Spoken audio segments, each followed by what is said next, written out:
So here we are, back at the Winterlauf in southwest Berlin, this time for the half marathon. And I've learned from my mistakes of previous weeks. I'm right on the start line so as not to get bogged down by the slower runners, and the camera's already rolling. I'm at the very, very front, in fact. I'm definitely too far forward. Rob is right behind me in the grey top. I try to usher him forward because he's going to be running a good 5 minutes quicker than me, but he's not having it. He's happy to sit in the pack while I'm about to set off way too fast. There's the gun, and we're off.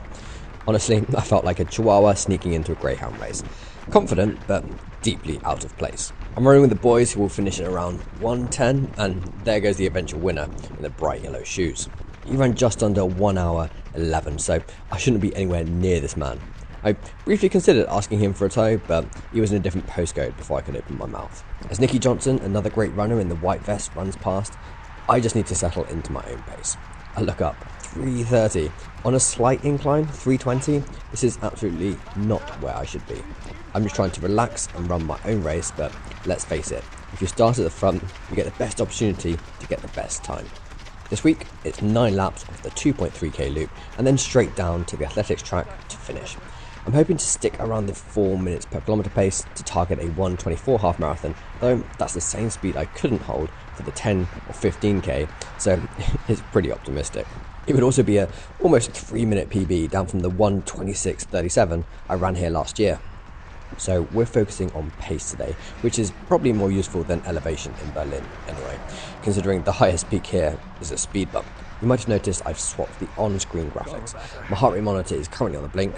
Polar, if you're watching this, slide into my DMs. I need a replacement, as Rob brushes past me, far fitter and on a faster schedule.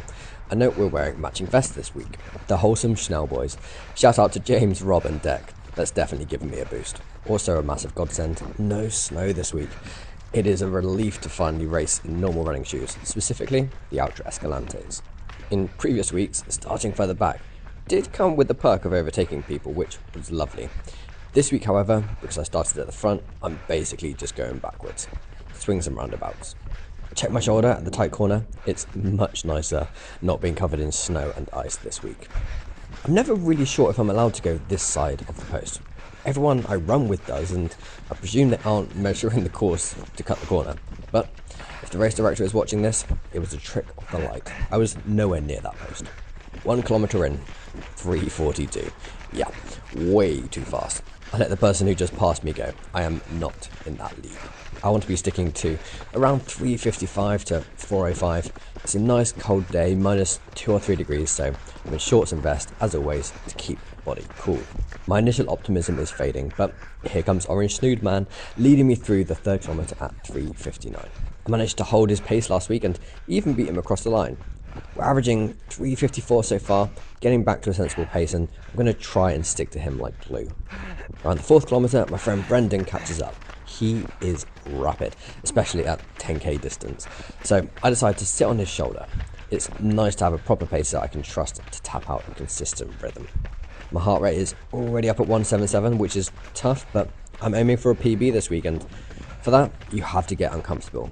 If I can just hold on to Brendan, a PB is definitely on the cards. Big shout out to Hemming on the left there, snapping photos and freezing his fingers off for the cause.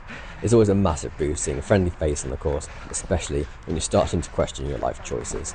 By the time we hit the incline, Brendan starts pulling away. He's in a league of his own. We get to the top of the hill, heart rate hitting 180, and I just have to admit, you know what, today is not the day, Dan. We're averaging 3:56 through 5k, so I've got 19 seconds in the bank. Better to save my energy, keep my powder dry. Coming through the water station, you'll notice brown liquid. That's not Coke, that is hot breakfast tea. It's a big thing in Berlin marathons. I've never really understood it. Try that in England and you get some very strange looks. But when I bonked at the Berlin Marathon 2021, I learned to appreciate it. They absolutely load it up with sugar. Shout out to the lady in the zebra outfit again, loving it as always. We hit the 9th kilometre in 3:58 and I'm still in the right ballpark, but I'm starting to catch the back markers and getting more traffic. I think a 1:24 is still on, but I'm already counting my chickens before halfway. People are overtaking me, which suggests I'm dropping back, and that's not encouraging. There are definitely a lot more shorts out this week, which is fascinating psychology. It's -2, exactly the same temperature as 3 weeks ago, but apparently the lack of snow on the ground convinces everyone is tropical. I'm in shorts regardless, but it seems the white stuff is the only thing keeping people's legs covered. We hit 10k at an average of 4:02, just over the threshold, but at 39 minutes and 39 seconds, that's over a minute quicker than it held for the 10k race, but it's getting touch and go. I take my glove off and grab some water, warm water actually quite nice on frozen hands, and then drop the cup. Now last week my camera died from the cold, so my brilliant idea this week was to keep it in my pocket between shots to keep it warm, and this is where we lose the footage. I put the camera back in my pocket to keep it warm, but unfortunately I accidentally pressed the record button. So instead of a finishing line triumph, it recorded the inside of my pocket until the battery died. So please enjoy this exclusive Oscar-worthy cinematography of the inside of Dan's pocket at Lint Odyssey, while we skip forward to find out what my time actually was. Good news, I pretty much held the same pace that I run in the 10 and 15k for a whole half marathon. You can see some people still finishing off in the background behind me, finishing in a 1:25.16, an official PB for me. I'm pretty pleased with how it went. Lovely to kind of finish off the series. I'll have to wait until the award ceremony in a little bit to see how we did as a team. I don't think I did enough to get myself onto the podium for my age category, and I don't think we're quite there with third place for the team, but it's been a great series, and I hope you all enjoyed following along, even if the camera didn't make it the full distance in the last 2 races.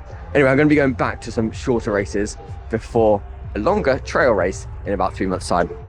So whilst we only managed 4th in the team standings and I settled for 5th in my age category, I'm pleased with a PB of over a minute, coming down from 1:26.37 at this race last year. And whilst I appreciate all the votes of confidence from those of you who said I could nab a 1:23 like Garmin predicted, sadly, I just didn't have it in me today. If you haven't already, do check out my video on race predictors. Don't forget to subscribe, and I'll see you all in a week when I'll be back in the UK and running a park run. Catch you soon.